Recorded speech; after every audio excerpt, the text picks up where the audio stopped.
and start the recording now. And the recording will be available later tonight or tomorrow morning. You'll get a follow-up email from the GoToWebinar email system with a link to the replay where you can find the recording of the webinar. And before I hand you off to Sean, I just want to make a disclaimer here today that Trade Ideas is a publisher.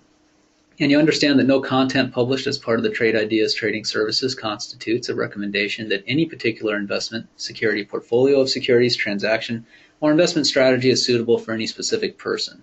In other words, we are a data provider, and if you need specific investment advice, it's best to contact an RIAA. All right.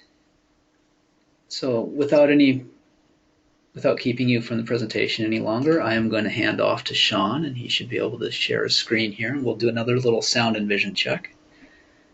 All right, I see your presentation there. I just want to make sure we are good to go. Yeah, sounds good. I can see your presentation screen. Yep, same here. All right. Let me just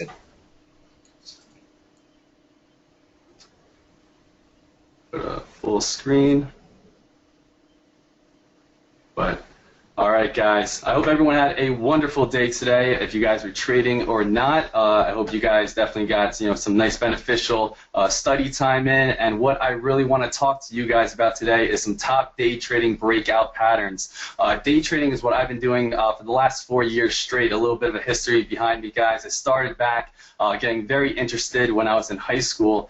In college is when I really started developing a true passion for day trading.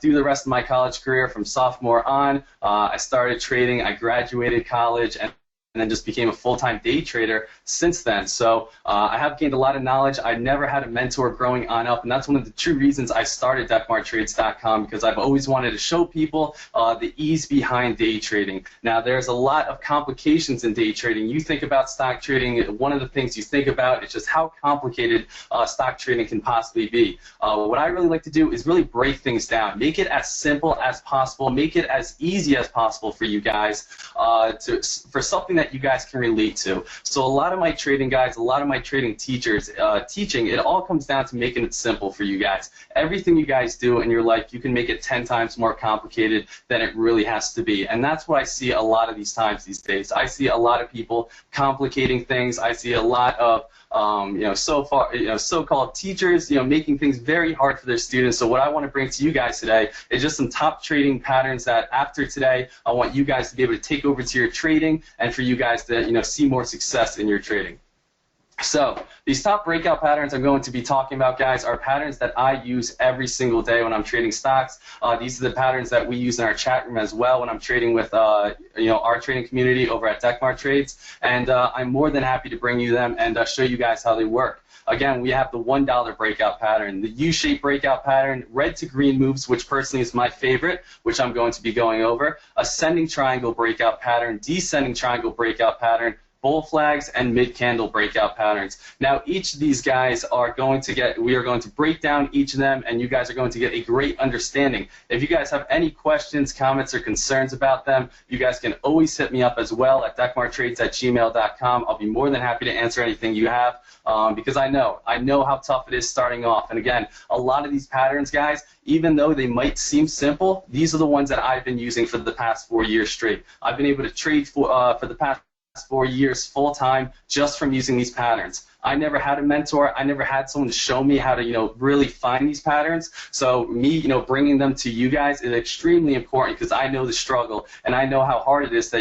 learn these patterns. So I'm very delighted that Trade Ideas, got to bring me on and show a lot of you guys how to spot these out, especially for you day traders, because there's a whole bunch of ways to make money in the market. If that is day trading, if that is swing trading, if that is options, contracts, there are so many different ways. Personally, guys, these strategies, these breakouts, they are more for those very quick rippers, those low float stocks that rip on up that you're going to make a lot of money very quickly. And again, I say a lot of money very quickly, but I say that as you have to be willing to study these patterns. Now, I know we think about penny stocks, and I know we talk about day trading, and you see the whole image of it. You see people driving around fancy cars, doing a whole bunch of fun things, and you're like, oh, I want to get involved in that. But it's not that easy. You definitely want to get studying. You want to study, you got to work hard, and you have to really put in the work. It's like anything else in life, guys. If you're not willing to work hard on it, you're not going to be great at it. And that's something I really want to get across with all my trading. It really comes down to success is as hard as you work. If you're not going to put it in,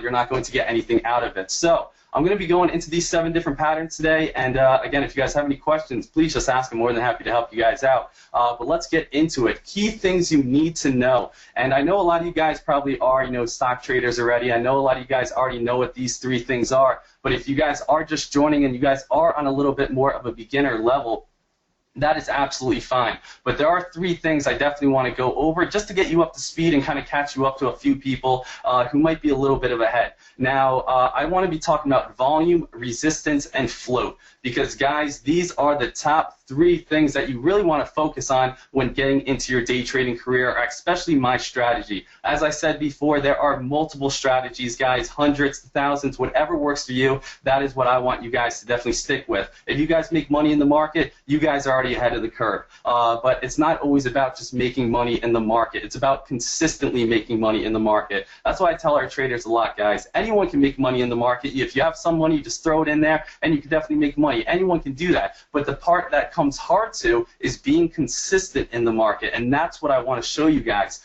Being consistent is a very tough thing to do, and if you want to be able to do it full time, you definitely want to be able to put in the work and know exactly, what you want to look for before buying these stocks. It's about breaking down each stock and finding which ones have the highest reward and the lowest risk. Now that's what I'm all about, guys. Finding stocks with high reward and low risk. So how do we do that? Well, let's learn about these top 3 key points that I want to go over first. Volume, resistance, and float. So number 1, guys, what is volume?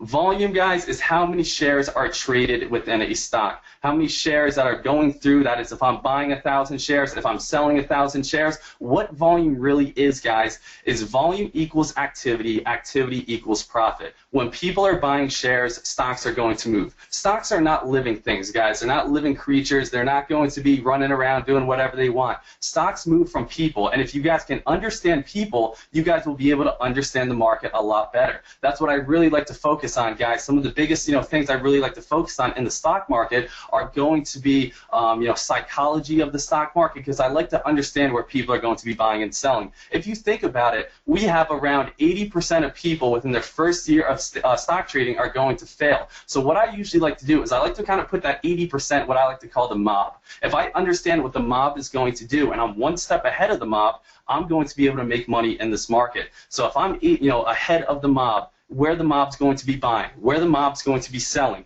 I'm going to be able to get ahead of that mob. They're going to push up, my profits, our profits, and we are going to be able to, make an absolute killing. And the volume is what's going to push that stock, guys. Volume, people buying these stocks, people selling these stocks, and it's all about finding where's the hottest volume of the day. Every top gainer you see today, guys, if you played CERU today, it has some of the top volume. And again, that's what we played in chat, was a top gainer today. We absolutely killed it.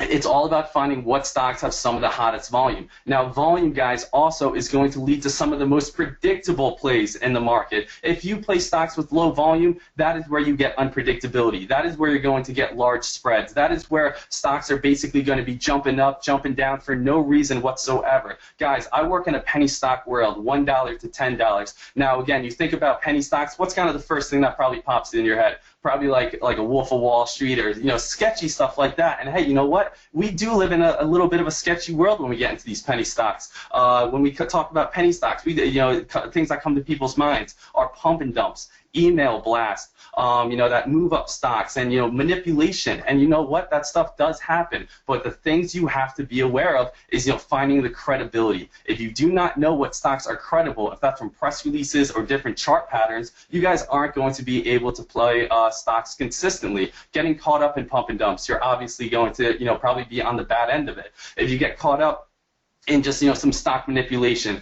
Some guy on Twitter who has a large following says, hey, I'm going to buy the stock, and all of a sudden it rips out of nowhere. Most likely, that thing's going to be coming back on down. Yes, it has a lot of volume. Volume can push that stock, but there's no credibility behind it. But what I want you guys to understand right here about volume is volume equals activity, activity equals profit. When a stock is moving, guys, I can make money. When a stock is moving, I'm going to be able to tell, okay, we're coming up to resistance, we're coming up to support, we're coming up to a breakout. Volume is what's going to really be bringing you money into the market. And the more volume we have, guys, the more predictable it becomes. Why does it say that? A lot of people are like, hey, if we have lower volume, doesn't it mean it's more, more predictable? Because I can kind of predict what 10 people are going to be doing rather than like a million people, let's say. And honestly, guys, when it comes down to it, people know how to trade stocks. When you're in the stock market, you're basically in, the big boy world. You're in the place that everyone's going to be trading, and you know what? People who study and do it full-time, they're going to follow the same rules. They're going to follow certain indicators. They're going to follow support and resistance. They're going to follow the chart patterns that I'm going to teach you guys coming on up in the near future. So when we have a lot of volume, that just enforces the area that, hey, you know what? We are going to be coming up to resistance. People are going to be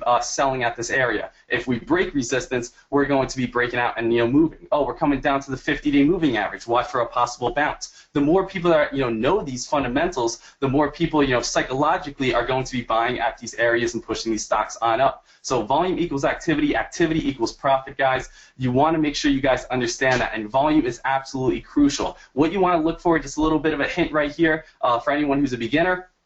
Always make sure you guys can go to yahoofinance.com even if you want to. Always make sure your current volume is like 2-3 times of your average volume. That means that people are attracted to the stock. That means people are playing the stock for some reason or another. No one plays a dead stock. No one's going to be hopping into a stock that isn't going to bring them money.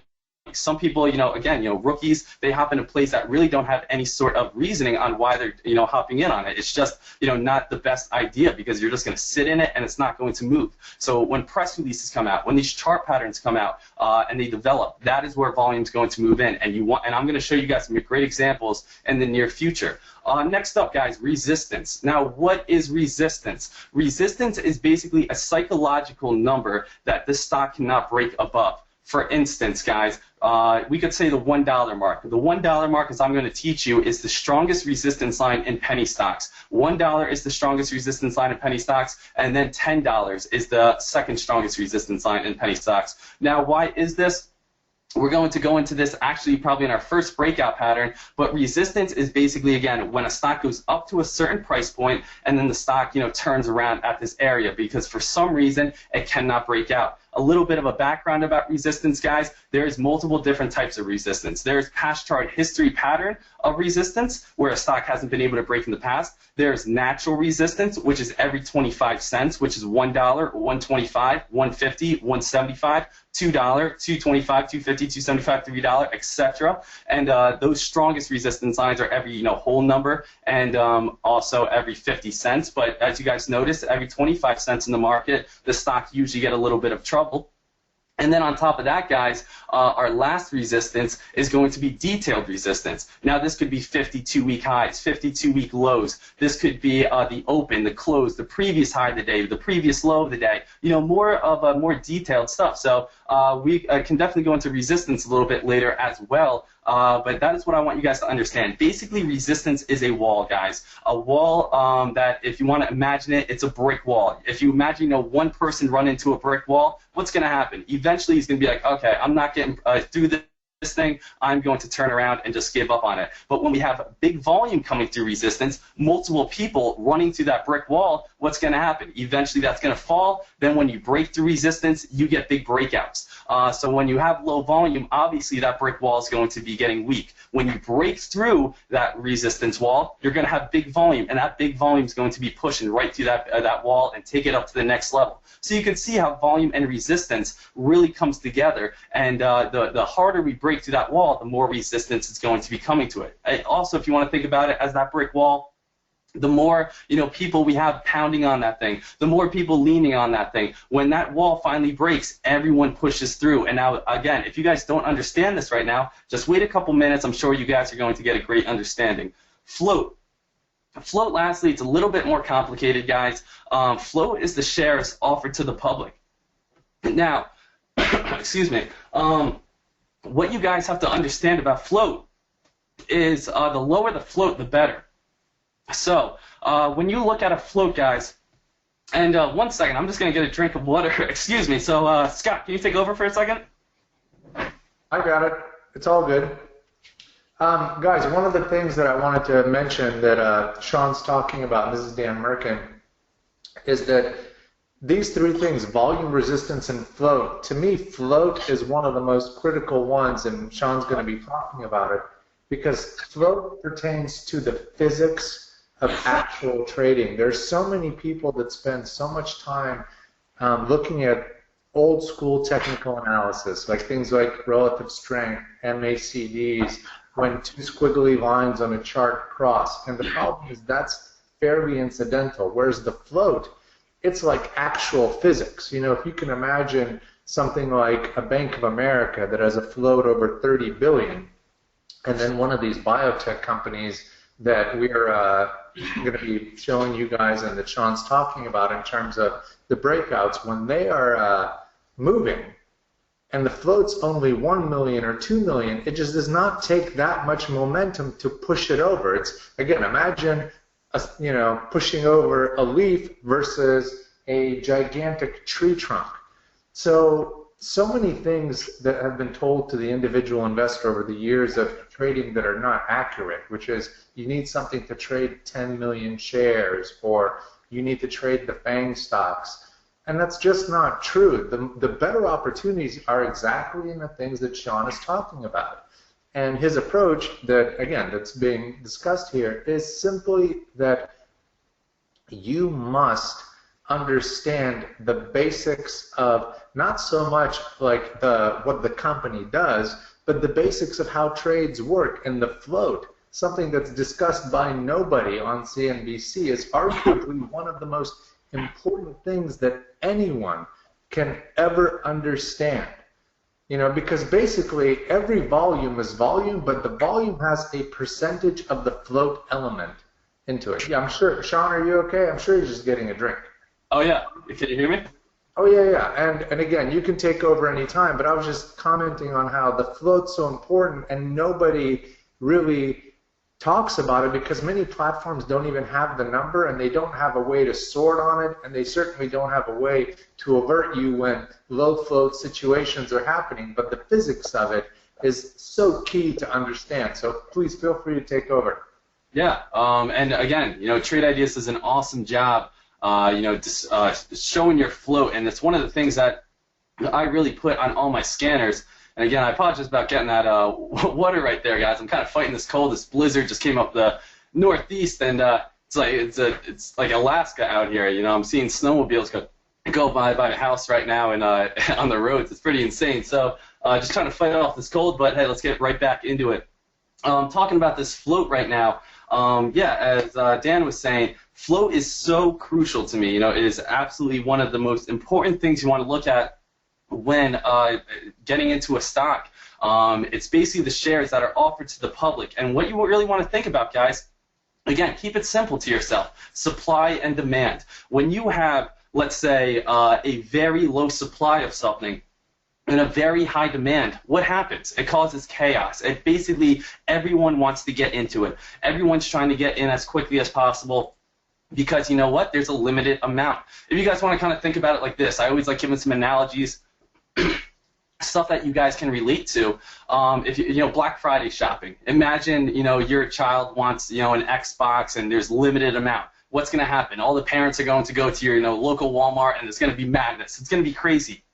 So what you want to look for is basically that madness and that craziness in penny stocks, because those are going to rip. Those are going to, flying off. We like that madness. We like that, craziness, because if we can predict it, that is where we are going to be able to make a lot of money in a very short amount of time. So the key things you really want to understand here, guys, is volume, resistance, and float, because the float will be able to rip that stock in a better manner. Now, when I say float, what do you guys like? How much does that mean? Like, how much float am I looking for? Because when I was first starting off, I really didn't know, what was a good number for float. Rule of thumb to go by, if you want to look for very hot penny stocks, guys, look for floats underneath 20 million. So anything under 20 million, that has potential of going on some very nice rips. So you guys are understanding that. Key things to know: volume, resistance, and float. Now, guys, let's get into our first breakout pattern, the time you guys have finally been waiting for, looking forward to getting into. So $1 breakout, boom, let's get it. This is, yeah. Sean, can I interject just only one thing, just to reiterate how important it is what you're saying, because all the everybody, most investors, when they get into the game, right, they're all about, well, what's Netflix doing, what's Apple doing, and all that kind of stuff. And people tend to focus on like some names that they know or understand because that's what they've been told, and that's fine. But these stocks are heavy float stocks. In fact, one of the reasons why I have not touched Snap, like the IPO, if you look at the float, it's 266 million, which may not seem like a lot, but for what Sean and I are talking about, it's kind of big. And the funny thing is that, Sean, you were saying 20 million, and I agree, 20 million is a very good, like, general high point, but I'm actually floating in the, like, I say floating, but when I trade, I'm not even afraid to trade stuff at the 2 or 3 million level, because all that tells me is, you know what? I'm going to get to, if I get there, I'm going to get there faster. And that's it. Exactly. And yeah, we're definitely going to go over some low floats. A lot of the stocks that we are going to be talking about in these breakout patterns are going to be very low floats. And one of the coolest things, guys, about day trading or playing these breakout patterns, kind of as Dan was saying earlier, is that a lot of people look into company financials, guys. And a lot of that I don't do. I don't look into companies' financials. I don't care where the company is going to be a year from now. You know why? Because we're day trading the stock. We care about where the stock is going to be from 9:30 and where it's going to be either, at 4 p.m. later on today. If it's down, if it's up 25% by the end of the day, you know what? We're happy. If it's up 100% at the end of the day, we're probably really happy. If it's up or down, 25% at the end of the year, we really don't care because, again, we're focusing on what the overall day is. So that's why the float is so important to us, because that's when it can really move super hard in that one day. And we only care about that company for one certain day. So what I want to actually do now is get into these breakout patterns. I wanted to put a background and give you guys some information in case you were more at a beginner level, which is absolutely fine as well, guys. If you guys are just starting off, no big deal. We can catch you up very quickly. First breakout pattern, again, we are going over 7 today. $1 breakout pattern, guys. Again, I'm all about keeping things simple. I don't need to give you guys some crazy name. You know why I call it the $1 breakout pattern? Because this is when a stock breaks out $1. Now, there is some certain criteria that you guys really want to be looking at. Now, this is the criteria. It needs to be under $1 for more than 3 months. All the examples that we're going to be going over, guys, they were underneath $1 more than 3 months. Now, again, as I said earlier, $1 is the strongest resistance line in penny stocks because it's a very hard psychological number. What I mean by that is when you think about it, we see 98 cents to 101. Now, when a stock is moving on up, guys, you'd be like, how much is that stock per share? Oh, it costs 16 cents, so it costs 98 cents, so it costs 78 cents. When you push over a $1, from 98 cents to 101, that doesn't seem like a lot at all. Hey, it's 3 cents, but psychologically, traders see this as coming over a very big barrier. You're coming into the $1 per share club. You are no longer a legit penny stock. You actually cost a very important amount. You're $1 per share, and that's why hype comes on in, guys. And that's why I was kind of talking about, psychological before, understanding where other people are going to buy, understanding where people are going to sell, where the mob is going to buy. And I know from past, trading and from experience, the mob loves to buy at the break of this $1 mark, but it has to be more than 3 months. If you guys just see a stock bounce underneath $1 for 2 weeks and thinking you're going to get one of these rips, it's not going to happen. Because what you want to focus on is when we want to see a $1 break that we haven't happened in 4, 5, 2 years, 4 years, because that's going to get traders excited, guys. It's all about hype. It's all about momentum. It's all about getting people excited, getting fired up every single day in the morning, coming in and people saying, hey, you know what, let's make that profit. That's what you want to see. So number 2, needs to have a float under 20 million, as we talked. Buy area, guys, break of $1. 101, 102, 103. This is where you guys want to be putting in your exact entry. Let's get into some actual examples. Here is, we could look at right here, CANN, guys. CANN. As you guys can tell, we have a very low stock right here. It's at 40 cents, starts climbing, starts climbing, starts climbing. Look how volume is increasing. Volume is increasing into the stock right here. You can see it's getting higher and higher and higher as we move on up, and that is when we get this very nice pop. Even on the first day, the $1 breakout leads all the way up towards around 125. After that, the stock continues to move on up, and we go all the way up to $2. Yes, Dan? I was just going to say that sometimes people miss, one of the even, not more important, because your breakout is completely the critical key, but people underestimate. Look at the percentage that's happening between the 50-cent break, the dollar, and then the ultimate top of $2. I mean, you're basically talking about a 400% move in a stock in the span of a month. Whereas what's going to happen to Netflix, like 10% at most? That's why Sean's talking about these, not only for the simple breakout, but look, don't forget the bigger picture. Exactly. How much these stocks move in just a short amount of time. Now, again, $1 breakout's one of the most exciting things about a $1 breakout, and there's so many pros about it. But if I had to name two right off the bat, guys, I'm going to say one. It's so inexpensive. You guys are opening accounts with, let's say, $2,000 or $3,000, because I know, some of you guys are younger, some of you guys could be older as well, but don't really want to, invest too much. You just want to get a little bit of a taste for it. That's absolutely fine. But what you guys want to understand is that, hey, we have a $1 breakout. You guys can load up on shares on this. You guys can buy 1,000 shares, 2,000 shares. Just look at the very first break. The very first break, we go from $1 all the way up to 125 in the first day on a very predictable level.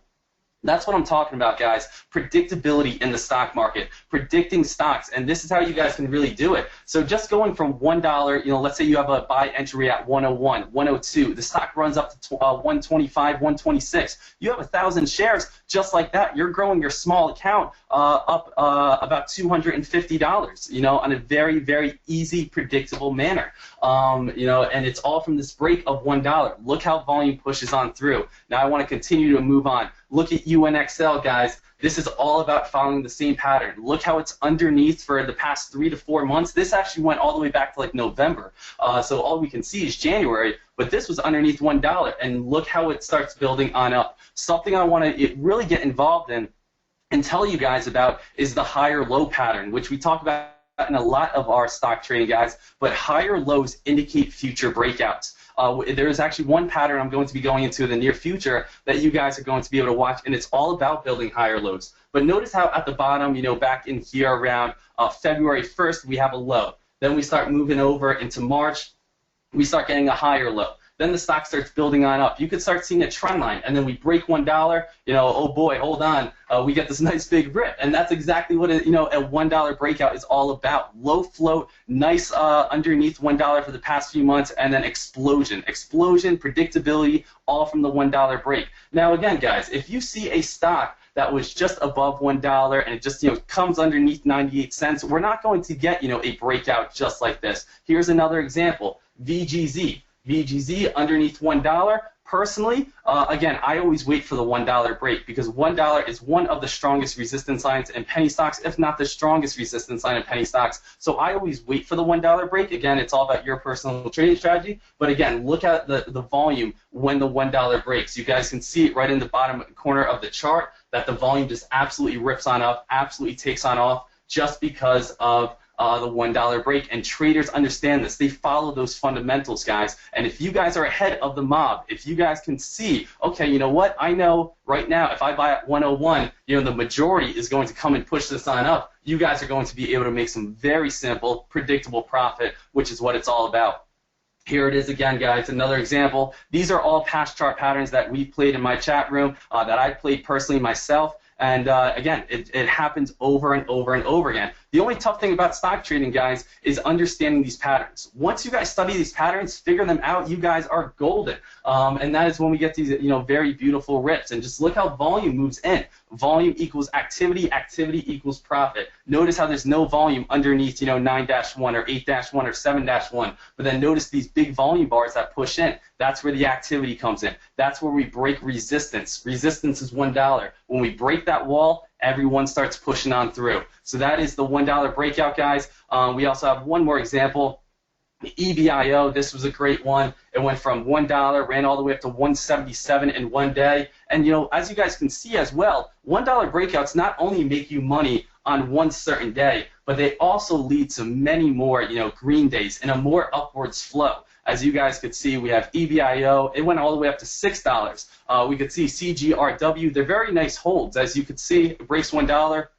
Goes all the way up to $2, and other times as well, as I kind of skip this first picture, we get massive runs. But these are stocks with very low floats. Like BGI, this stock had I believe a 1 million, 2 million in float, and that's the power of 1 million, 2 million in floats. CANN, this stock has a rather lower float. UNXL, I believe, had around 11 million in float. VGZ, I believe, had around 14 million in float. CGRW, that was under 10 million. EBIO, I believe right now is around 13 million in float. So again, it's all about looking at these lower float stocks that bring in nice potential, and look at the volume that rips at the break of resistance. So very easy pattern, making it as simple as possible for you guys. You guys can understand this. And again, if you guys need more help, just let me know. I'll be happy to help you guys out. Moving on to our next breakout pattern, guys. Number 2 out of the 7, the U-shaped breakout pattern. Guys, why do I call it the U-shaped breakout pattern? Because it's going to be forming one big U. Hey, so very simple. A little bit of criteria behind this. Can happen at any time of the day, but usually happens after the first leg up.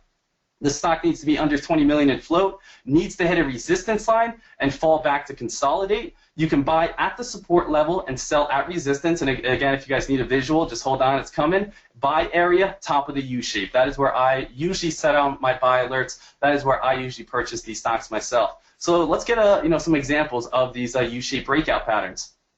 First things first, guys, BOS. So BOS opened up down here at around this 250 mark. As you guys can see, we had a nice morning rip, absolutely fine. Now, something that is extremely important to me is that people think you have to buy at the start of the bell. Now, is buying at the start of the bell wrong at all? No, absolutely not. But what I want you guys to understand that if you guys buy at the start of the bell or you don't buy at the start of the bell, if a stock is healthy, if a stock is going to be a good day runner, it's going to be consistent. Now, again, right at the start of the bell, that's like opening up sometimes like the gates of hell. Like everything's just flying around, left and right, and you really don't know which direction to be, and that's absolutely fine. Honestly, me personally, I usually take the first 2 to 3 minutes, figure out what's moving, and then go from there. See which patterns develop, see which stocks really take on off, and I can really focus on some of these hotter volume plays. So BOSE right here, we went on a nice play. Then we start forming this U-shaped breakout pattern, guys. It's very visually easy to see. That's why I call it a U-shaped breakout pattern. You can also say it's the high of the day break, but this is on a very nice area. What did we talk about before, guys? A little bit of a backtrack right here. Resistance. Where does resistance form? As I said, resistance forms naturally every 25 cents in the market. That could be $1, $1.25, $1.50, $1.75. Carry on, carry on. So what do we have here? The stock goes on a very nice spike up to $3.25. Then it starts, retracing a little bit. Where does it find support? Support is the area where the stock's going to bounce at. It finds support at 275. That's natural support. We have resistance, and support every 25 cents in the market, guys. So one area that you can possibly buy is right at this 275 mark. Right at 275, because you know what? That's going to hold up as support. Then the stock starts moving back up. Back on up, high of the day. Detailed resistance, guys. Natural resistance every 25 cents. We got detailed resistance, high of the day, low of the day, 52-week indicators. And then we also have past chart history pattern from previous days that we're not seeing right now because this is on the 1-minute chart. But guys, we break resistance, basically again breaking through that brick wall. What do you think is going to happen? Volume's going to be moving on in, and we're going to be taking our trading up to the next level. You guys can also, as I stated earlier, you guys can buy at the support lines. So you can see 275, natural support. We come back up to the high of the day resistance. And again, that is where we could lock in our profits as well for a nice 50-cent gain. 275 up to 325. Let's say you got 1,000 shares, 25 cents. Again, you make every 250 bucks. You could be making 500 bucks even before the U-shaped breakout pattern even, takes off. So there's a lot of big potential on these U-shaped breakout patterns. So what I always talk about, guys, is like if you miss that first big breakout right at the start of the day, you got nothing to worry about whatsoever at all, because you know what? If it's healthy, it's going to continue to move on up. SPU, for another example. Hey, Sean, real quick question, because there's so many questions from the audience. We have so many people, and I'm kind of manning it, and I think I'm doing an okay job. But somebody was just. Sorry, I don't see the questions, or I would take some time. Don't worry about it. Don't worry about it. We got that covered so that you can do the presentation. But one of them, because I want to not just be answering from only my point of view, but people ask, do you strictly get out at the end of the day, or do you ever hold overnight? And I wanted you to be able to touch up on that. Oh, no, that's a great question. I'm happy you guys asked that. Me personally, I kind of break it down into two different things. There's day trading and there's swing trading. Now, a lot of people say, what is swing trading? You can swing trade for a week, you can swing trade for 2 weeks, you can hold overnight. Most of the patterns that I'm going to teach you guys, they are more for a day trading spectrum. Now, personally, how long do I trade for? If you're asking, those certain criterias, it could be anywhere from 30 minutes to literally 2 minutes. If I see a stock, let's say, let's go back a little bit, and we see BOSC, and I hop in on BOSC right here at 326. Because again, guys, a little bit of a heads up as well. I am waiting for resistance to break. We don't buy at $3. Buying right here at like 305 in the middle of this U-shaped breakout pattern is not your best bet. What you always want to do is buy at 275, because that is support, as you guys could see. That is support at 275. Or you can buy at the break of resistance at 301. So let's say I buy, at 326, 327, because 325 is resistance right here. So if I buy, let's say, like 2,000 shares, and it goes from 326 and runs all the way up to 350, that's a nice 25-cent gain right there. And I'm locking in around $500. And let's look at this. This is a 1-minute chart. So I made about $500 in how much time? 1, 2, 3, 4, 5. Now, I'm a trader, again, that is very disciplined, and when I have money, I like to lock it in. So there it took 5 minutes. It took 5 minutes for me to make $500 right there, guys. And then I'd be done for the day, and that would be it. One other question that, again, I'd like to add from your answer, because mine, everyone, and I kind of believe that everyone's got their own answer for this, but someone said, what do you think is the proper account size to start so that you can be an active trader? I mean, I think that's a really good question for everybody in the audience. Oh, no, that is a wonderful question, and I get that, nearly every day, guys. Again, in Deckmart trades, we got about 400 people, so I have a lot of people who are, lower on funds, and I absolutely understand that, guys. I started with $2,700. I was in your shoes. I understand that's how you guys have to trade. And when you have a smaller account, it's not the easiest thing in the world. And I talk about that a lot over in my videos. Smaller account sizes. But I usually recommend, probably $1,500 to at least $2,000, guys. Now, some people are like, hey, can I open an account with $500? Personally, I tell them no, because I don't want you guys to lose that $500. If they say, can I open up an account with $1,000? Personally, I tell them no, because honestly, you're most likely going to lose that. Now, why is that? Because a lot of traders are going to, especially starting off new. Starting off new, guys, you're not going to be that good, to be honest. Imagine going outside and shooting hoops and you never, touched a basketball before. You're probably going to be awful, and that's the reality of it. And you know what? When I first started trading, I was awful as well. But something that helped me out a ton is before I even opened up my trading account, guys, before I even touched real money, I paper traded for 11 months. Again, I was a college kid. I had no money whatsoever. I was eating ramen every single day. I had no money whatsoever. But I was very involved in the stock market, so I paper traded every day. Now, a lot of people say, hey, have you ever blown up an account? Did you ever lose your account? Yeah, when I was paper trading, I lost so many accounts because I went through trial and error. I was figuring out what I was doing wrong. But then when I opened up a year later, a year of practicing, guys, up with my $2,000 account, that is when I was a lot more consistent. I was a lot more disciplined to myself. The only problem with opening up a small account, guys, is two things. You can't buy everything that we are going to be playing. Again, if you have $2,000 in your account, guys, honestly, what I recommend is buying at least 500 to 1,000 shares on every trade. Now, again, that's probably putting in your whole entire account onto these trades, but that's just, me personally. Now, why do I say that? Because every 500 shares, guys, is going to be $5. Or if you have 1,000 shares, that's going to be $10 for every penny moved. So if we go, 325 like we're seeing right here up to 350, and you have 1,000 shares, you're going to be making $250. So what the problem is with small accounts, guys, is one, you can't be playing anything probably over $4 because you're not going to be able to buy enough shares. If you were buying, let's say, 100 shares,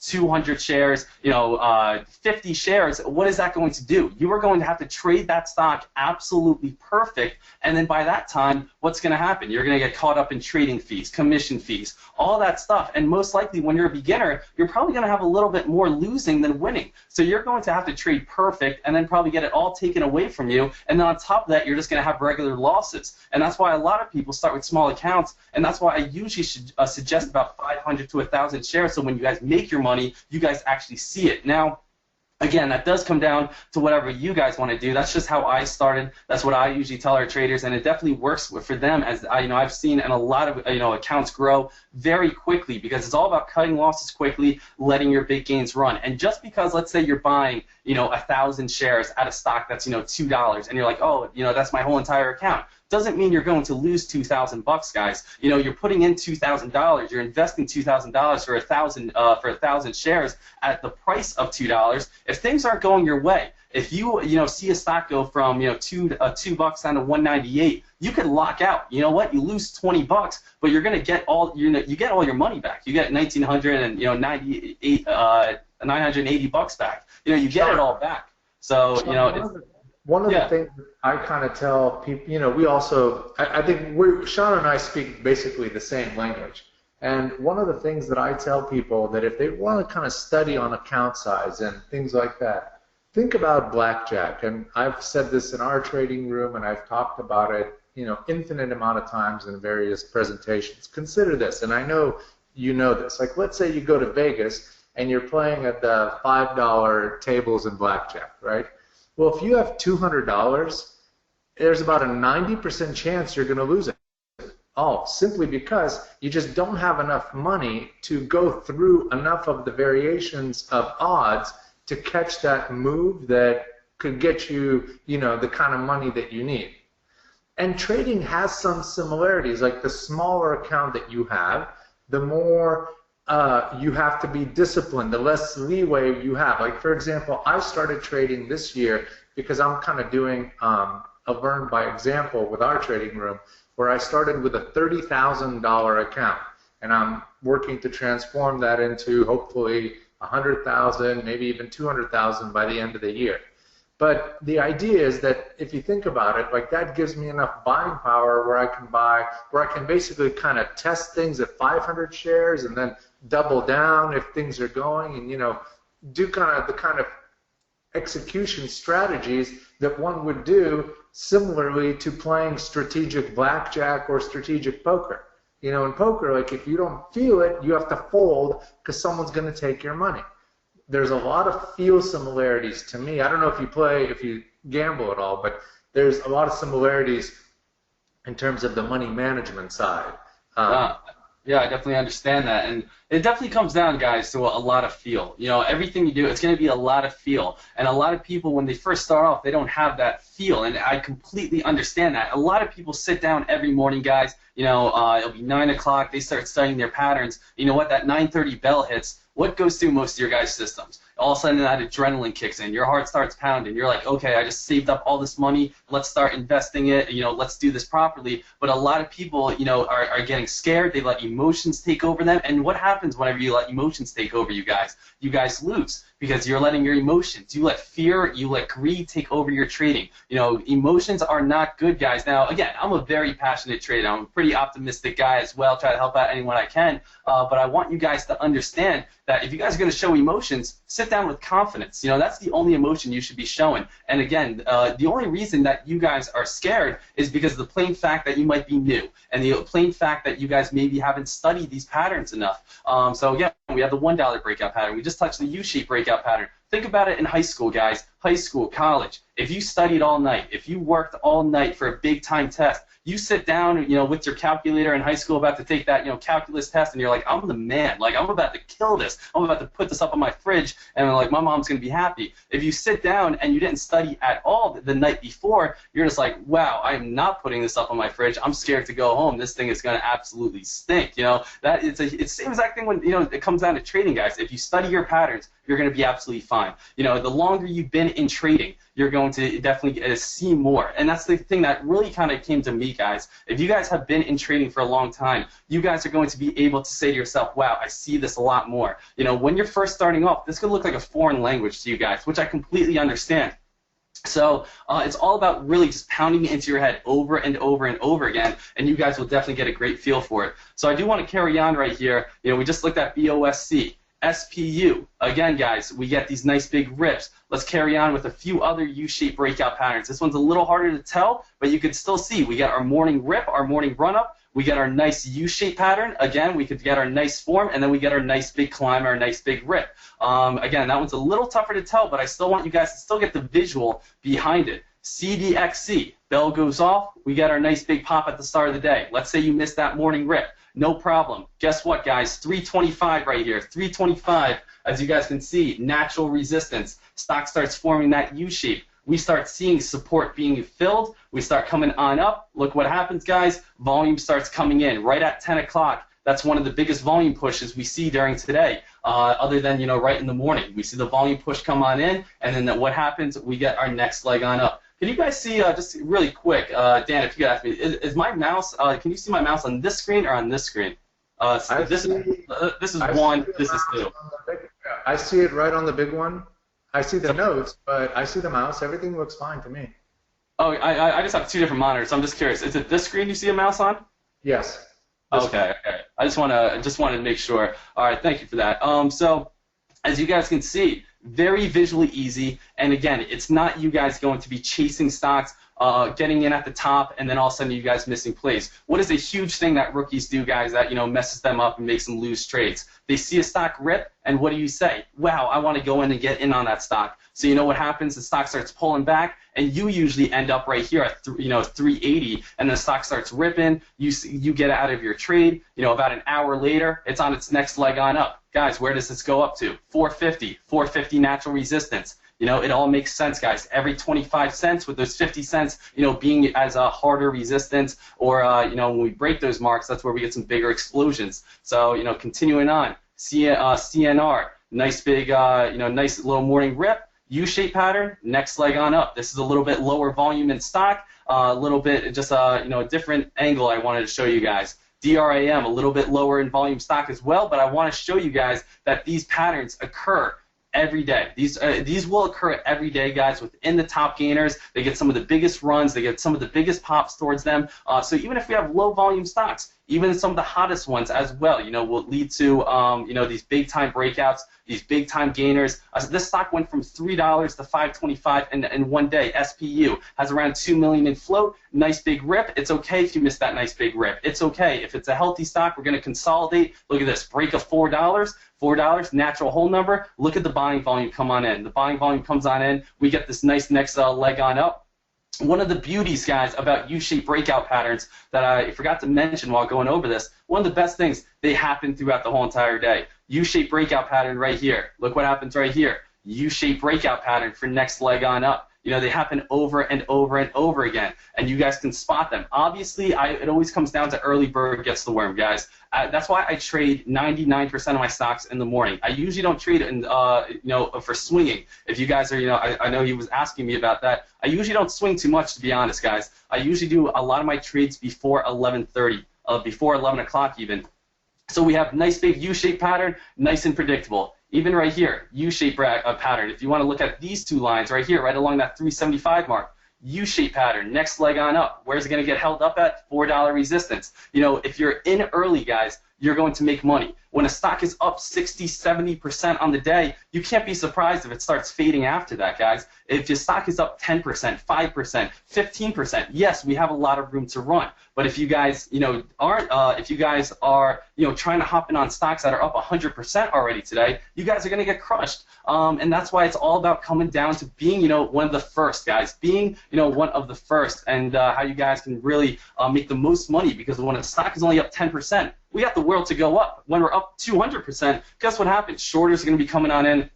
We're going to be a lot of selling's going to come in because a lot of people are going to take their profits. So it really comes down to be in first.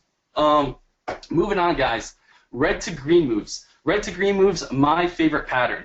Drops below open price and forms basically a U-shaped breakout pattern. Needs to be under 20 million in float. Buy area 1 cent above the open price. Now this is all about breaking resistance at the detailed level. What is the detailed, guys? Detailed is the open price. So that is what we have right here. This is the same exact thing as the U-shaped breakout pattern, guys, but it's before the morning rip. So you know what? Where did we miss money on these? Oh, we missed a nice 50-cent run on this. We could have had that, but you know what? We got it a little bit later, which is fine. We missed the morning rip on this. We could have had that, but you know what? We got it a little bit later. So how can we find that? How can we get in on this morning rip? And a lot of the times, guys, it's the red to green move. This is my money maker, guys. This is what I use every day. This is what I use to try to find, some of my biggest gains. Because I'm in first, it's at 0% on the day, and all we got is the world to go on up, and that's what gets me excited. So DRYS, stock opens, let's say right here at 12.13. Immediately, guys, I sit back at the start of the day. What happens? The stock drops on down. Now we drop back on down. We start building back up on this U shape. Where does buying volume come in, guys? Where does buying volume come in? At the break of resistance. In this case, the resistance is right at the open. We get our next leg on up. Now this pink right here indicates pre-market. This indicates pre-market. So I just want to let you guys know how we open on up, the stock falls back on down, and then we get a nice big climb. We get a nice big rip from there. More examples. SKLN right here. SKLN. Stock opens on up, it falls back on down, starts making a little bit of a sketchy U. It's a little bit of a wiggly U, but right when we re-break the open price, 330 is the open price, it goes underneath. Right when it re-breaks the open price, this is where we get our launch, guys. And this will happen 9 out of 10 times, guys. This will happen so much, and it is so predictable to think about. All you guys got to do is look at when the stock crosses back above its open price, and you guys are going to nail it. And that's what I love to see, that you guys are going to be at 330. It's going to come right below. It's going to come right back up to 330. And traders, again, guys, psychological play. When you open up right here, you know what? The stock goes red. You look at the stock at Yahoo Finance, it says down 3%, down 5%. When it crosses that open, guys, now it's technically green. Now it's technically green. The mob, that 80%, psychological play. People are going to be coming in because now that stock is green and people see some value in it. When a stock is red, no one wants to be in a red stock unless you're a shorter. But, me personally, I like going long on plays. So there's no person, yeah. A lot of people are asking if you would, for the audience, share any of your actual trade ideas, windows that help you find some of this. And again, I wanted to just give you the heads up that if you wanted to, again, we could include that in some kind of an email to everybody, and that way if people sign up, they're able to use some of your scans, and of course, you also get credit. Yeah, let me see what I got right here. Real quickly, if I can. There was another question about how these stock patterns that, well, someone, you always have the healthy skepticism, which I love. And someone has said that they're afraid that we chose stocks that fit the pattern. And I want to say, of course we did. Of course Sean did, because that's how you make a presentation. But the bottom line is that but we are able to test these hypotheses using trade ideas in a way that other vendors don't let you test, and that's what Sean is talking about, is that the opportunities that he is able to see in real time after being able to test this both visually and systematically is what drives the success. So for the presentation, you have to give examples to show what it looks like. Don't be afraid. Exactly, exactly. And guys, I learned these patterns through trial and error. Again, I never had a mentor. I never had anyone show me, these patterns. Basically, that year of me paper trading, guys, I lost so much, fake money because I didn't know what I was doing. I had no idea. But through time, this is what, I saw. Through time, this is what I developed. Now, I am showing you guys these patterns. Do they work 110 out of 10? You see it, it's going to work? No, that's not always the case. But they will work, 80, 90, sometimes, 99% of the time, which comes down to, the predictability of stock trading. And you know what? If they don't work out, if for some reason the stock comes up to resistance and starts turning around, you know what you do? You get out of that trade as quick as possible. If you have 80% of these stocks that are going to rip at this area, and you have 20% of the time that they're going to lose, you know what? I'll be more than happy with cutting my losses out right here, finding another one, because you know what? That's going to be ripping. Again, guys, I have right now, for the last 30 days, a 72% win rate. For the last year, I have a 79% win rate. So that means 8 out of 10 trades, basically, I'm going to be winning at.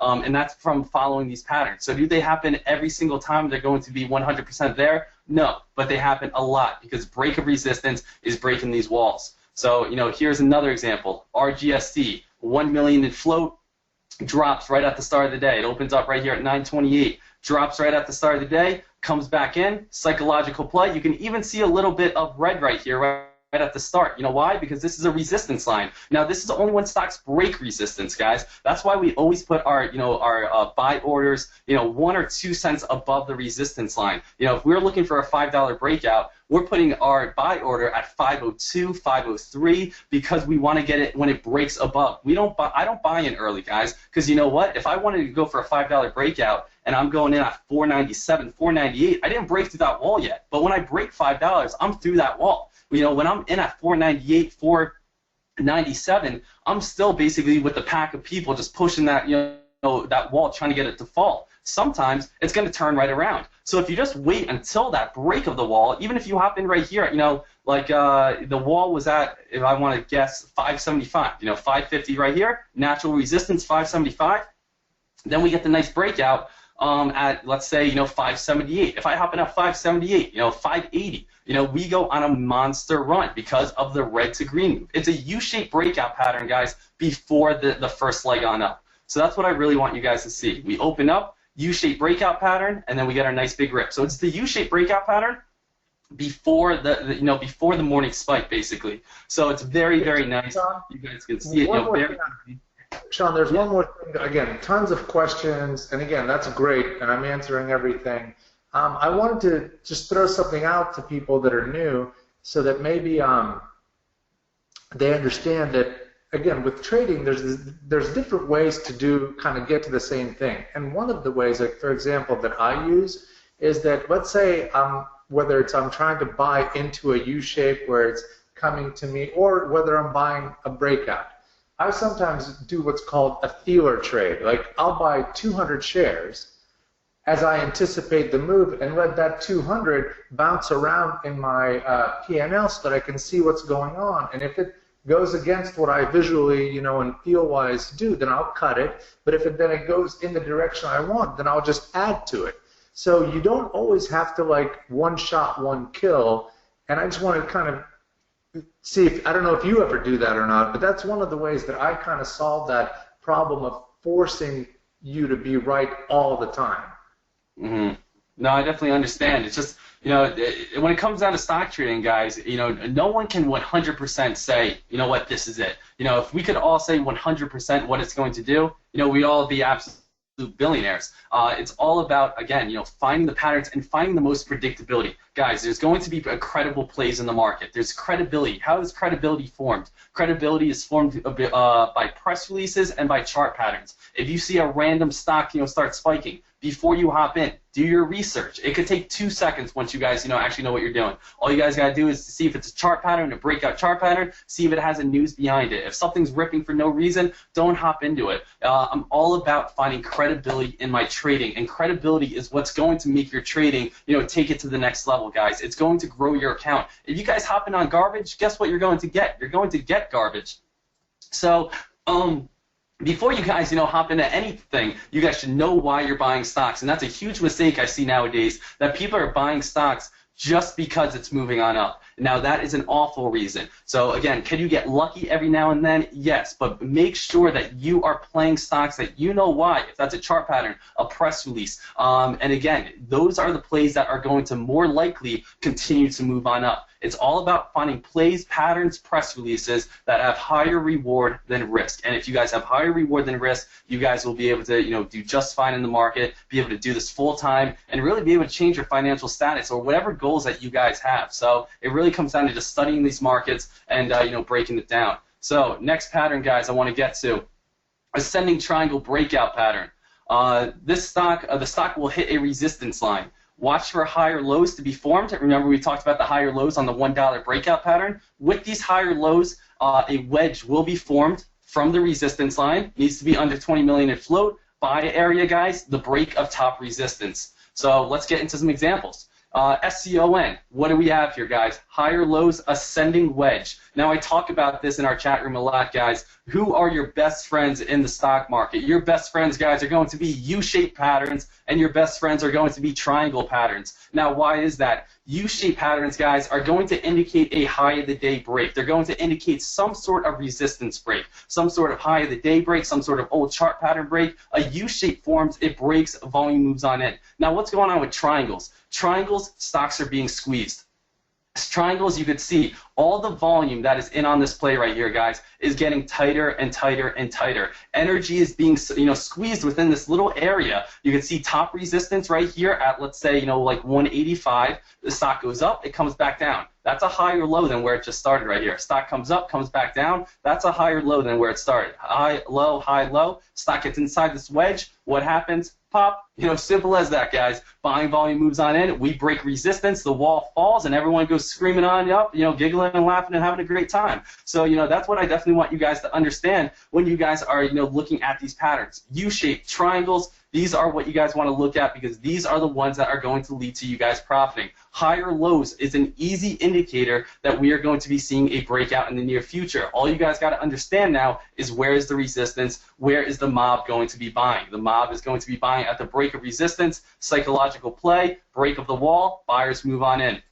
Right here, guys, SKLN, 1 minute chart. This one takes a little bit longer, as you guys can tell. But you can see we come up to the resistance line, come on down, come up to the resistance line, coming on down, building higher lows the whole time. All the volume that is all inside here, getting tighter and tighter and tighter until we get to that tippity top, and then we get that blowout right there. So you can see volume moving on in right here. We get the pop, we get the move, because we see we have 315 resistance, comes back down, bounced off trend line. Higher lows indicate a breakout. The stock is being squeezed. Ascending triangle pattern, guys, is what's going to lead to that next leg on up. Even right here, a little bit harder to tell, but you can still see higher lows. Lower shadow right here. Higher lower shadow right here. Stock goes from $5 all the way up to $6. We have $5 resistance. I touched once, touched twice. Third time's the charm. We got our breakout from a nice higher low pattern, as you guys can tell right here.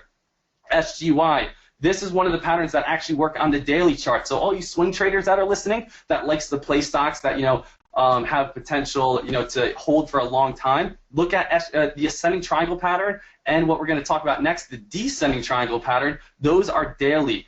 You can hold them more than one day if you'd like to. So SGY on this stock, guys, you could see comes on up right here. This is around 750. We used to have something else you want to throw in there as well is old support, guys. Old support is going to turn into new resistance. So notice how we bounce at 750. When we go underneath 750, that's going to hold up as a resistance line. Now that is crucial to remember for our next breakout pattern, guys, which is the descending triangle pattern. This is ascending triangle because we're moving on up. We're building higher lows, which comes to the peak of 750 after touching once, twice, 3 times, 4 times, rip from 750 all the way up to 25 bucks for an amazing play right there. And that really comes down just to the pure fact, understanding this pattern. Guys, the stronger resistance comes, the bigger the breakout will be. So if we touch resistance once, twice, 3, 4, 5 times, When we break that, that's going to bring in more volume. Look at this huge volume rip that comes in, all this green that comes in, because an area that every trader gave up before, guys, now we're going to be pushing. Again, remember what I said earlier. Traders are the ones who move stock, guys. You know, stocks aren't living animals. They're not going to run around on their own. They don't have a mind of their own. People move stocks. So when traders see that, you know, we see that we couldn't break 750 once. We couldn't break 750 twice. We couldn't break 750 this time. Now we break 750 this time. Now everyone's like, wow, you know what? We just broke a level we got stuffed at for the past month and a half. Now all the buying volume moves on in. That's where we get nice big rips. That's where we get nice climbs. That's on a daily chart right here. Again, breaking it back down into the 1 minute chart. Very simple, just higher low pattern. You know, very easy right there. Stock gets squeezed, nice big pop. This is back on the daily chart right here. We got our nice higher low pattern, nice little squeeze right here, nice little wedge pattern, nice big leg on up. You know, very simple stuff, guys. Ascending triangle. Do I want to call it, you know, something, you know, super technical, you know, that you guys are going to be confused on? No. Hey, guys, I'm all about pictures. If you gave me a book, or, you know, when I was like 8 years old, you guys give me a book to read during SSR, or if I was allowed to color pictures, you better, you know, bet your damn ass I was just going to be coloring pictures instead. Basically, again, all we're doing is studying pictures. We're connecting the dots, guys, and, you know, we're going to be able to get, you know, some very easy, very simple patterns, guys, and that's what it's all about, just studying these patterns, and you guys will be able to get some very nice big breakouts. Moving on, we just went from ascending triangle pattern, guys. Now I want to go to, yeah. Real quick. Again, just to no problem. Get the room caught up. Now, a lot of people are asking about indicators, and I was mentioning myself that I don't use them at all.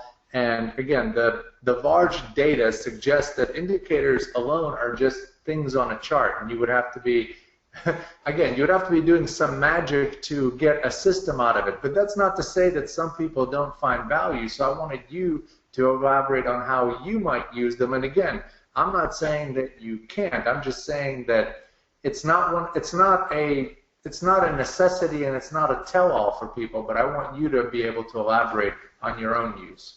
Yeah, no problem, guys. And that's another big question I get a lot, you know, talking about my indicators. So, guys, what have I been talking about this whole entire time? The whole entire time I've been talking about this, I've been talking about where are other people going to buy and sell. Because if I understand where other people are going to buy and sell, I'm going to be able to tell where I should buy and sell. Now, what indicators do I use? And I actually want to be able to show you guys, if I can get out of this. There we go. Let me actually, am I allowed to go on the internet right here and bring some things up? Yeah, everyone can see your screen. It looks perfect. Yeah, I mean, it's a beautiful trade ideas chart. So let me see what I got right here. If I go to www.stockcharts.com, let's say.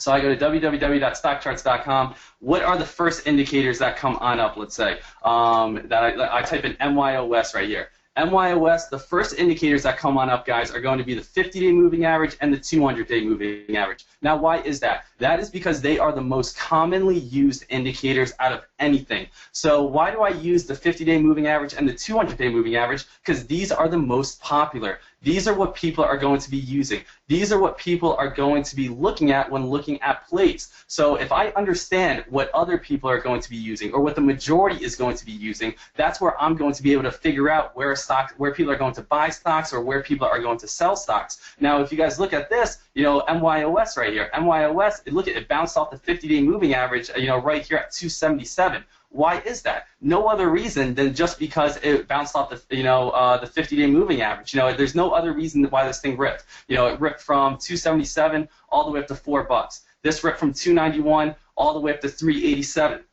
On the pure fact that this stock is just hitting the 50-day moving average. Now, a lot of people are like, oh, can I use like the 113 moving average? Yeah, you can use that, but why? There's no point. I use the 50-day, I use the 200-day, and I use the 13 EMA because those are the most used. Now, again, why do I use the most used, guys? I use them because of the pure fact that that is what other traders are using. The 80% of traders, guys, you can think are going to use the 50-day moving average and the 200-day moving average. So I could see when we come down to a 50-day or a 200-day moving average, we are going to be able to get some very nice bounces. If we come up to a 50-day or a 200-day moving average, that is where we're going to get a lot of selling. So it's basically just another resistance or support line for you guys, so you guys can understand that, so you guys can see that. So that is why I use those, guys, 50-day and 200. And then also, if you guys want to learn how to put the 13 EMA on, you go EXP, 13 EMA. This is the third most popular. So this is the third most popular right here. But again, you want to look at stocks, comes back down, bounces off the 50-day moving average, goes on up, comes back down, bounces off the 50-day moving average. Right now it's starting to crack a little bit. So it's just, the most popular plays. It's all about understanding, the most popular, the most used. Because if I understand the most used, that's where other people are going to be buying and selling. If I know what the 80% of people are going to be doing, guys, that's what I'm going to know, okay, I can buy here, I can be ahead of the game, I can make money. So that's why I just use 50-day and 200-day. If you guys don't use anything, that's absolutely fine. But if you are going to use, I suggest these three. 50-day and 200-day, more for my trading style, day trading. 13 EMA, a little bit more for long-term investing. If you guys are more into long-term investing, 13 EMA, it's a beauty. It can definitely help you out. Let me just type in a few different stocks, what we got here. So, for example, right here, if you guys are looking to go on a long-term trade, 13 EMA is what you guys want. Anything below it is considered bearish. Anything above it is considered bullish. So let's say you see the 13 EMA right here. You see the 13 EMA or, right at this area at 191. And you say, hey, you know what? We are on the bearish side of the 13 EMA. You can literally hop in on the stock and just short this bad boy until it crosses back to the bullish side. Again, so look at this. Every time it goes down, you guys have a short. And again, short means you make money as the stock falls. So you guys are shorting the stock. You guys don't have to sell. Okay, you have one little green day, don't need to sell. Okay, testing the 13 EMA, testing the 13 EMA, you're still making money. As long as it stays on this bottom side, you guys are absolutely fine. You guys got nothing to worry about whatsoever. Let's just look at a few different plays, see if anything occurs. 13 EMA on the bullish side.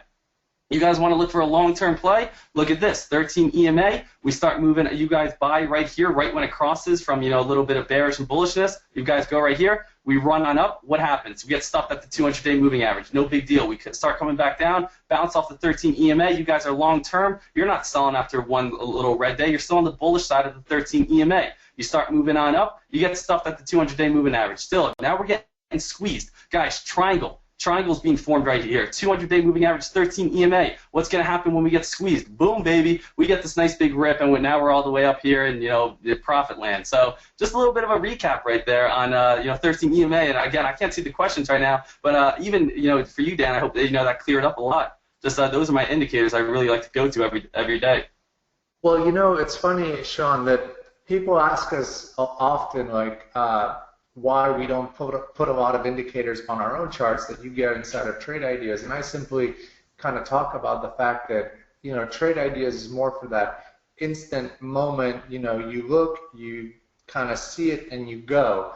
But we probably will be adding some things, just we're not going to be focusing on tons of studies because, again, we're about the idea generation, here's the symbol. So that was all, and I think you explained it perfectly. It's about when everyone's doing the same thing, you want to be there hunting. It's like at the watering hole or it's about understanding the effort. So totally.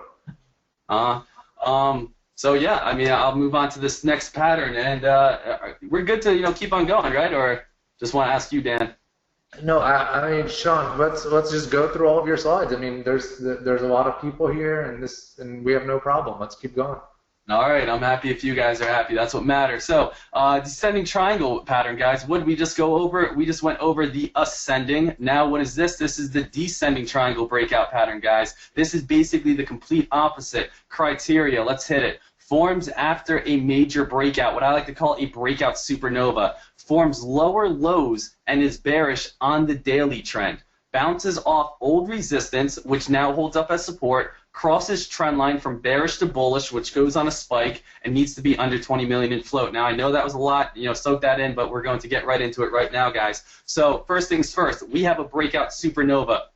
Or just, most of the time, 90% of the time, it's going to be a breakout supernova. You can see it's a very large breakout right here. The stock, had a very big spike. It did turn into a red day. But the main thing you want to look at is that this is just one big climb right here. Now, we see the stock starting to fall. We can just connect the dots again, guys. We connect the dots. We see that the stock, basically like the 13 EMA, we put this trend line in, is we are bearish. We're bearish, we're bearish, we're bearish, we're bearish. Where's the stock going to bounce at? Old support right here, which holds on up. This old support area, which is holding on up. Stock bounces at the old support. It's crossing this line, guys. This is our resistance line. We've talked about resistance this whole entire, lecture, this whole webinar. What happens when we break resistance? When we break resistance, we go on a nice rip. So basically, again, if you see, a nice big breakout, a nice big run, a nice big crash like this, and the stock has an opportunity to fall on the bearish side, what can you do, guys? You can always just wait until it comes back down to its old support or old resistance, and right when it crosses from the bearish to bullish side, though, that's when we're going to get our spike.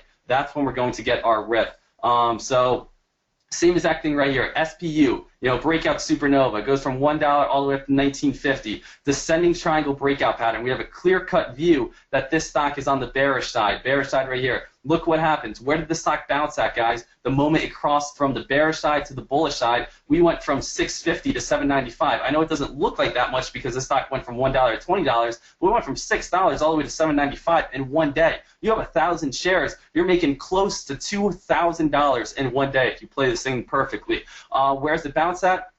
A lot of the times it bounces at old, resistance, old support, old consolidation. You can see that, right here. As the stock, goes on up, consolidates, we get our next leg on up, goes down on the bearish side, bearish side, bearish side, stock gets squeezed. We have a triangle, we have resistance, stock's going to bounce at this old area, boom, nice pop, nice easy. It's all about predictability, guys. Next thing up right here, breakout supernova, $4 to $8. Stock starts coming back down on the bearish side. Where does it bounce at, guys? Well, we have a little bit of old resistance right here. We have a little bit of old resistance in the past right here. The stock crosses from bearish to bullish. Again, it doesn't look anything like this. It's not ripping $4, but it's ripping from $3.50 all the way up towards like $4.25. Again, you have 1,000 shares, which again, I suggest all you guys to really be getting. You're making like $750. You're making $500. You're making a lot of money just on a very predictable area that this stock can go on this very nice climb. HMNY, the breakout supernova, connect the dots, guys. You're just going down, going down, going down. Look what happens. Right at the tip, we cross from the bearish side to the bullish side, and we get our nice big rip. This one actually formed into another huge breakout from around 725 all the way up towards around 1650. So that's a huge breakout as well because triangles, stock's being squeezed. It's predictable because you can put the stock on a trend line and go from the bearish side to the bullish side. It's about finding these areas, guys. Triangles, U-shapes, they're your best friends, guys. Those are the ones you want to love. So, that's what you really want to be focusing on, and they all look the same. Look how similar they look. Guys, every time you see a giant breakout that, we see every once in a while in the market, write it down, come back to it about a week, 2 weeks later, and you're going to have an easy play on your hands to make a few $1,000s on the day. Same exact thing. KONE, nice big run. Stock starts heading on down, start forming a little support. It goes from the bearish side to the bullish side. Nice big pop. Same exact thing. We have our old resistance, guys, right here. Starts falling on the bearish side. Starts moving. Old resistance holds up as new support. Bearish to bullish. Pop. Same exact thing, guys. It just happens over and over and over again. So it's something I really want you guys to understand. Dan, was there any questions on that, or just because I know I went through it a little quick, but it's very, it's visually easy to see, especially when you got. I think, Sean, remember that we're recording this also. So the nice thing is, if people miss a little bit of something or other, number one, I'm picking it up on the questions, and number two, there's going to be an email that gives you a recording of all this, and you're providing fantastic examples. So.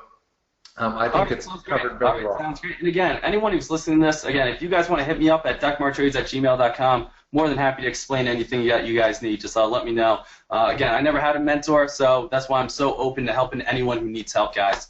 I believe we got two more to go through, and then we are done. What we have here, we have bull flags, guys. Bull flags is a very common breakout pattern. You probably have heard of these before. And I just really want to get down to, the main criteria of a bull flag. So this is one that, again, a lot of day traders use. They happen a good amount in the market. Sean, yeah. Let me interrupt you before you just jump in, because there's one question that I've seen several times throughout the presentation, and I answered it my way. But again, I want to make sure that people are hearing it from the presenter. So the big question is, again, on a tactics element. Do you use market or limit orders? Now, for me, since these spreads are so small for the most part, I use market because I'm not afraid to get in, and I'm really, again, that's not always, but I'm saying in general, I'm not afraid to use market orders here. But I understand. I want to know what you do. Yeah, I get that question a good amount too. Personally, I think like orders, it comes down to your personal preference about what has worked best for you. If that is a market order, or if that is a limit order, if that's a buy stop order, it really all depends on how you guys want to get in. Now, as Dan was saying, he uses market orders, but the very crucial thing that he stated as well is that these stocks don't have, very large spreads, and that's one of the beauties, guys, about having large volume. When you have large volume, you have a lot of people trading them. So when you have a lot of people trading them, that is going to mean the orders, the bid and the ask, are going to be probably 1 to 2 cents next to each other. Tops probably. When you're playing a top gainer stock, guys, you have 1 to 2 cents bid or ask because everyone wants to be in a top gainer stock. Everyone wants to be playing that, play. So if you do a market order, I have no problem with you guys doing market orders, on some of these plays just to get in on them and you'll run off momentum.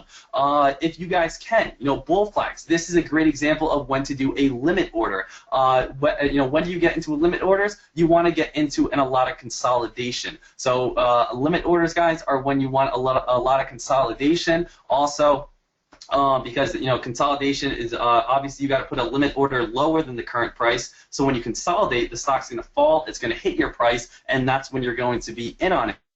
But again, some people criticize market orders because they'd be like, oh, you really don't know where you're going to get in on. If you guys have hot volume, if you guys have hot momentum, and the spread, as Dan said, is only like 1 or 2 cents, you got really nothing to worry about. Is where you buy low volume stocks that have huge, 15-cent spreads, and you do a market order, and you immediately buy, let's say, 1,000 shares, because that's the example I've been using this whole time, and that's when you're down immediately $150 before the stock even moved yet, and that's when you're saying, wow, what happened? And it's because you weren't being smart. So again, if you have an extremely hot stock and you only, the spread is a penny or so, you guys can do a market order right when that stock breaks that resistance line, and yes, and then you'll be in, and then the stock can absolutely rip from there. But make sure that, you always want to check your level 2s to make sure that you are, good.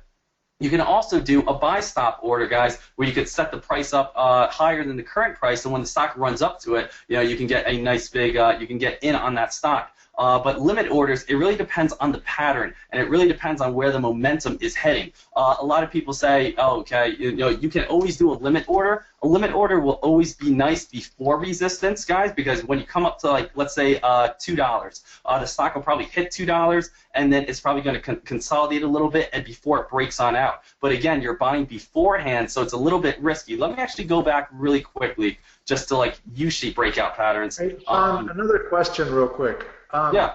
I'll answer my way, and then you can answer. Someone was asking, do you use level 2? Now, for me personally, coming from the Stone Ages of 1996, where level 2 was really useful, compared to now, where pretty much everything on level 2 is automated by algorithms that try to hide intention.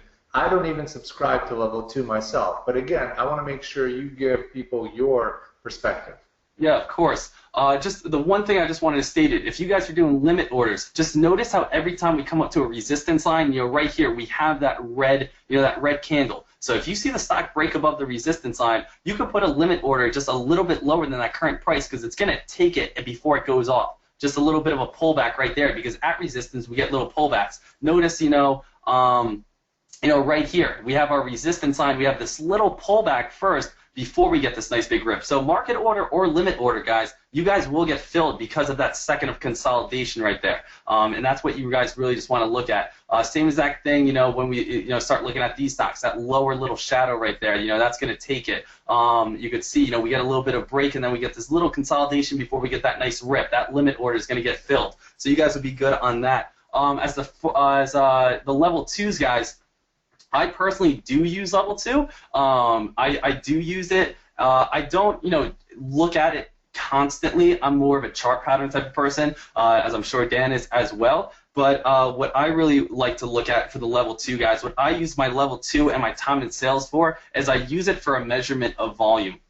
So that's what I usually use my level 2 for. I use my level 2 for a measurement of volume. Now, when a level 2 is just sitting still and I see nothing going through, no orders going through the time and sales, and no one's, agreeing on a current price, that's an easy indicator for me to say I'm not going to be buying the stock. yes, I could look at a certain play and I could see that the candles are just like dashed lines, that there's no volume towards it. But in level 2 is an easy measuring scale to just see how much volume is in a stock. Because if I type in a stock on a certain ticker onto a level 2, I will be able to see, okay, if there's a lot of orders going through, that's where a lot of people are going to be buying. A ton of orders go through at where, guys? A ton of orders go through when we break resistance lines, when we go on nice big runs. That is why when we look back at it here, look at all the volume going through. This is all orders. Volume is orders. It's, shares going, it's the amount of shares that is being traded. So basically, someone's ordering 10,000 shares or 5,000 or 6,000 or whatever, and people are buying it. So if I could see that, there's a lot of orders going through, I can confirm that, we are having a breakout and I can hop in now because I could see volume rising. So I could see the level 2, more orders going through. The time in sales is going to be ripping through. If the time in sales is just standing still, obviously we're not going to be breaking through that resistance line. People are going to break through resistance line, guys. More people you have, the easier they break through resistance lines. One person is not going to break through a wall, but when you get this huge volume rip of a lot of people, that's when you're going to break through the wall. So I use the level 2 as a measurement scale to make sure that resistance is breaking and my breakouts are confirmed. So I hope that answers it. But yeah, other than that though, we got bull flag patterns, guys. As I said, bull flag patterns will occur after morning spikes. The stock consolidates, building higher lows and lower lows, and stocks will be squeezed inside a triangle. U-shapes and triangles, my boy, best friends. So that's what you got to really think about it, guys. It always needs to be under 20 million in float. Let's keep it really simple to start off, guys. Again, we are very visually easy, very visually simple, guys. I'm a big visual type of person. We have a nice big, breakout right here, nice big pole. Then what happens? We basically make our pennant. We make our flag. I try to, give you guys a nice, easy example right here. But what is happening? What do I mean? I was saying it builds higher lows and also lower lows at the same time. What does that really mean? Well, look at this. We have higher lows forming right here, and we have lower lows also forming. So that's basically the stock getting squeezed. When we look back at some of these other patterns, these are lower lows. These are lower lows. It's building lower lows, all the way down. When we look at the ascending triangle pattern, we have higher lows. So we have higher lows that is, pushing the stock on up. So what we have right here, guys, on bull flags is a mixture of both. We have higher lows and lower lows, which is just another way to squeeze the stock. When the stock, forms this nice, flag, it gets a nice rip. Very visually easy to see. We have a pole, we have a flag. Just like if you stuck a flag, right in your front yard, you have, your metal pole, and then you got your flag flapping in the wind, and then you get your next leg on up right when it breaks through resistance. What is this line right here, guys? This is your resistance. Stock is getting squeezed. Next leg on up.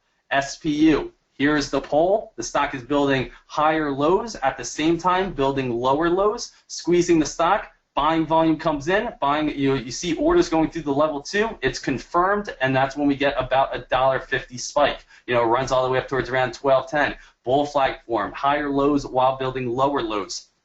We have LEDS, nice pole right here. Higher lows, lower lows, breaks out above resistance. That's where we get our nice big pop. That's where we get our nice big spike, guys. Very visually easy as well. That's what I'm all about. I'm about easy, simplicity. Let's make some money and let's enjoy it. That's what I'm all about, guys. So, nice big pole right here. We have our consolidation, break of the resistance line right up to $5 resistance. Obviously, as we talked about, $5 natural resistance. It holds the stock up, and then it comes back down. But still, that's a nice, easy area to make some nice money. $4.50 right up to $5 on a predictable level after this bull flag has been formed. Here's a very low volume stock, but you can still see a little bit of that bull flag. A very low volume, and you can see a little bit of a bull flag.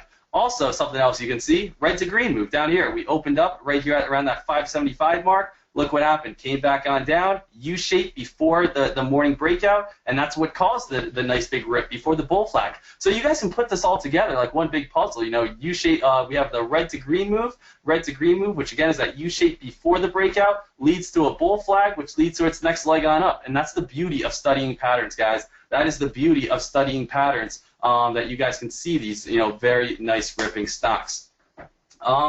We're on to our last pattern. We are on our last pattern right here, mid-candle breakout pattern.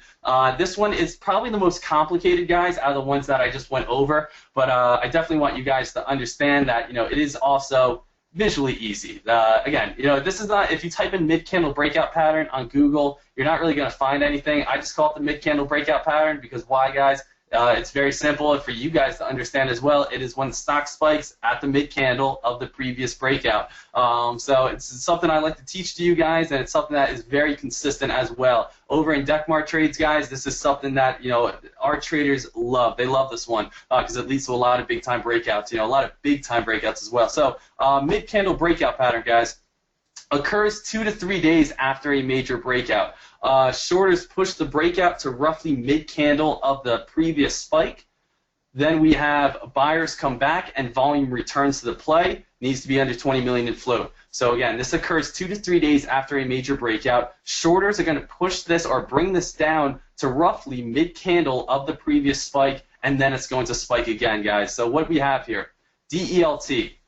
DELT, what do we have? You want to focus on right here. We get our nice big spike. Shorters are going to come in the next day because top gainers usually lead to some nice shorting, guys, because especially if the stock's overbought. And what we have here is we have shorters bring it down to exactly, roughly mid-candle of the previous spike, and the next day we get a nice big rip. So it's basically like an agreement. Okay, you know what? We're going to rip right here on this day. Next day, shorters, you have your fun. Shorters start bringing this down. Now shorters are saying, okay, wow, we're getting this thing pretty low. Next day, buyers coming back and push this up. Little side note as well, guys. What do we see over here? A little bit of a descending triangle breakout pattern. Nice support, descending triangle breakout pattern. Right when the stock goes from bearish to bullish, we start moving back on up, and we get a nice rip. Again, putting the pieces together, guys. But again, here are some more examples. We got our nice big rip, red candle, nice next leg on up. Next thing right here, OPTT. We got our nice big climb right here. Red day forms. We have a mid candle. Shorters come down to mid candle of this spike. Next day, we rip on up. The stock actually went all the way up to like 20 bucks. It was awesome. Now, something I really want you guys to study this pattern. I'm all about looking at patterns, guys. I'm a big pattern guy. I'm a big stock psychology guy. I'm a big technical analysis guy. And I know, Dan doesn't like them too much, but I do like indicators. But I only use them as the 50-day, 200-day, and the 13 EMA because they're the most popular. And they're basically another area where I know people are going to buy and sell. But I want you guys to study this pattern right here, and I want you guys to see, look how similar this pattern is to this pattern. Look at it. It's like a twin. And it's because all you guys got to do is if you remember what makes a breakout, guys, you guys will be able to find future breakouts. Something I tell my traders all the time in chat is study the characteristics of a breakout. You guys want to be a great basketball player? I bet you guys watch LeBron James play. If you guys want to be a great quarterback, you guys study the characteristics of what Tom Brady does. If you guys want to see what's going to be a top gaining breakout, study what these top gaining breakouts are going to be. Yeah, Dan. Yeah, I was going to say that. First of all, again, I want to congratulate you. Your energy is incredible. You got a lot of compliments on this webinar, and literally, you're saying so many of the things that I say all the time. Is that it's like watching tape. Fighters watch tape. Professional athletes watch tape when they compete, and that's exactly what you're saying. Watching the tape of the other people you're competing with gives you kind of an understanding of what to expect. And I think that the thing that maybe you could also answer that I've answered in the questions is that there's no magic silver bullet. Like there's no anything that says, okay, this will happen and then definitely the breakout will happen. Ultimately, the users, the investors, the traders, they have to rely on their ability to manage the risk.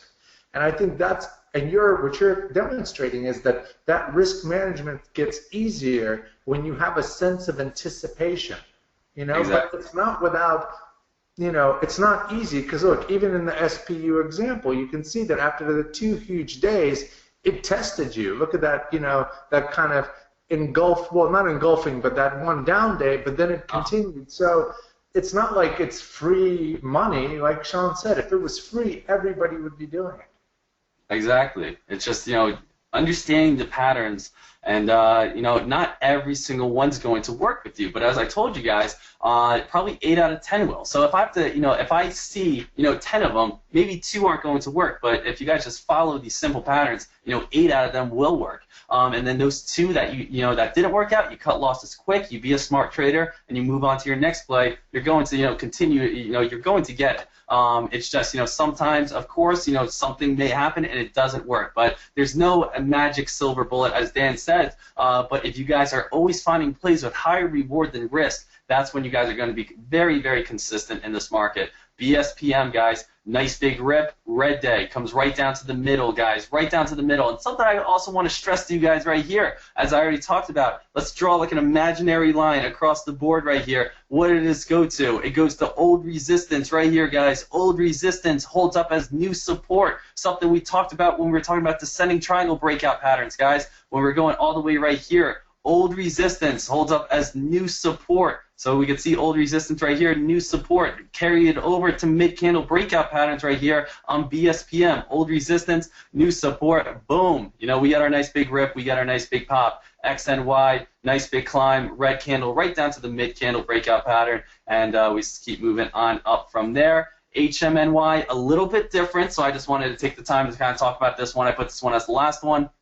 A little bit different. We got a nice big rip up to $17. Well, what you have to do here is kind of imagine if, you know, these two green candles were one big green candle, and imagine if these three red candles were all one big red candle. Kind of still comes back down right to the mid candle of that breakout, and then we get a nice big run. So it might not just be, you know, one day like that. You know, sometimes we do get multi-runners, and then we'll see a couple red days, but it'll always go to imagine, you know, the main mid candle of the breakout before we get our next leg on up. So that's definitely another huge breakout pattern that a lot of people in our chat that, you know, absolutely love. But other than that, though, guys, just wanted to say thank you. I want to say thank you to Trade Ideas for having me on. And again, you know, everyone who has listened into this webinar, I just want to say thank you guys for, you know, taking time out of your day to listen to me speak about these trading patterns. As I know, guys, you know, trading and taking time out of your day. Time is your biggest asset in life. It doesn't matter if you're rich, poor, black, white, yellow, green. It doesn't matter.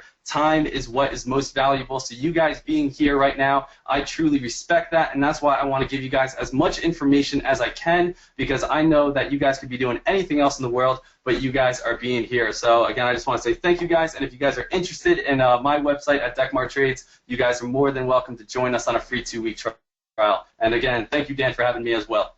Sean, we are incredibly grateful for the energy and the information that you provided. Everybody has given a lot of really positive feedback, and again, I'm grateful because we always talk about the best gravitate to the best, and the fact that Sean is using Trade Ideas for his idea generation, you know, it's what we wanted. We want the best people to be using the best technology to rise the whole game. You know, a rising tide hopefully lifts all boats.